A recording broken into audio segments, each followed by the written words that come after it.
Loli akhirnya mohon-mohon, ingin pulang ke rumah Nikita Mirzani. Laura Meizani atau Loli kembali pulang ke rumah Nikita Mirzani sambil memohon-mohon untuk dibukakan pintu. Loli bahkan sampai memohon untuk dibukakan pintu rumah Nikita Mirzani meski hanya 10 menit. Pasalnya, Loli mengaku hanya ingin bertemu Nikita Mirzani dan kedua adiknya. Halo, selamat siang kepada Mimi dan penghuni rumah ini. Saya datang beberapa kali untuk bersilaturahmi.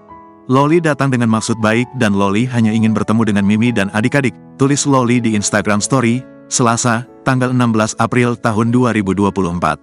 Mantan kekasih Sean Michael Alexander itu pun berharap ibunya tak menolak kunjungannya lagi. Dengan ini Loli memohon kepada Mimi untuk meluangkan waktunya agar bertemu walau 10 menit saja, lanjutnya. Sebagaimana diketahui Loli memang sempat mengungkapkan akan datang ke rumah Nikita Mirzani lagi saat lebaran. Padahal ia sudah tak dianggap anak oleh ibunya.